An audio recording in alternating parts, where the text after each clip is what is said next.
said that is really a big part of how Republicans are opposing this out in America right now. Let's look at what the U.S. can afford. The fact is that the cost argument is not honest. It's a distraction. And I'm going to show you why with evidence. The GOP is totally fine with things that actually cost the U.S. government trillions of dollars. Republicans greenlit a $1.5 trillion policy under George W. Bush. They did it quickly. They did it without concern about the trillion-dollar price tag. Now, what was that policy for? Was it schools, military spending, computers? No.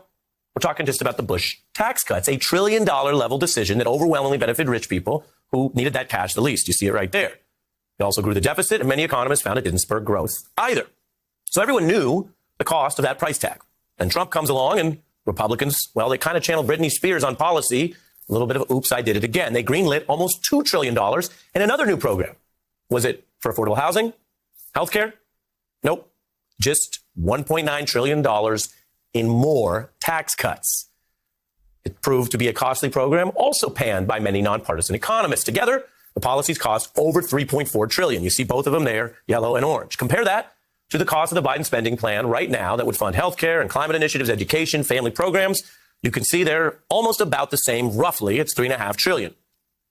Now, I just showed you something you need to know, especially as America continues this debate. If you remember nothing else about this whole debate, and some of it gets a little wonky, I implore you, remember this. None of this is about hitting some magical ceiling on what the U.S. can afford, and you can't go above that ceiling because somebody made up what the cost limit is. This stuff is not about the price tag. You know, I didn't know Jason Johnson was going to say it tonight, but he said in an earlier segment, they spend like drunken sailors. Republicans spend plenty on tax cuts every time they're in power. They spend like Kanye at a Balenciaga opening. They barely even look at the cost. To paraphrase Nicki Minaj, who even looks at the price tag? They don't, if you should be so lucky. And so while they do this and spend and spend and spend, and then turn around and say we can't afford it, that's how you know it's not true. That's how you know it's a political rhetorical argument. And this is a demonstration of how dishonest conservative media pundits like Ben Shapiro are.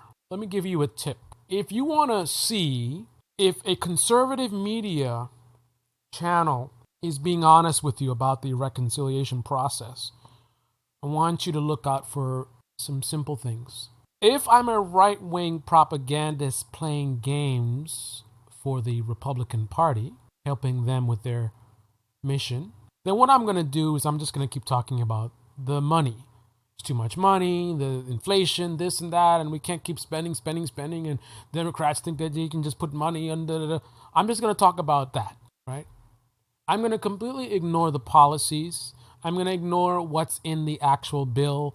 I'm not going to have much of a substantive conversation about the different policies and, okay, this pre-K, whatever, the problem with that is blah, blah, blah. I'm not going to discuss it, right? If I am a propagandist and I want to manipulate you on behalf of the Republican Party, which serves their donors, then I'm just going to keep throwing numbers and saying it's too much, it's wasteful spending, this is wrong, and the debt and blah, blah, blah. So if you're watching anyone that's talking in that way, know that they are manipulating you. Another detail is if they don't mention how much they would accept. Like, what's the number? 1.5, 1.4, 1 trillion, 800 billion, 1 billion? How about $2,000? We've asked millions of Americans to stay at home for almost a year, shut down our economy. Now we have people that owe thousands of dollars in rent who are making $7, $10 an hour. It would take them years to save that kind of money. Would you be okay with $2,000 and we distribute it among all those people? Or $0, just let them starve. Let them live on the street. Then you'll complain that there's too many homeless people on the sidewalk. If these conservative channels actually have a problem with the bill, they'll actually talk about the bill. If they don't have a problem with the bill and they just want to play games, they'll just talk about the money. And the final thing is, you won't see these same arguments about money when it's military spending or when it's a Republican doing it. This is Debate Me channel. Debate Me comment section below. Click on the like button, subscribe, smash that bell. Be well.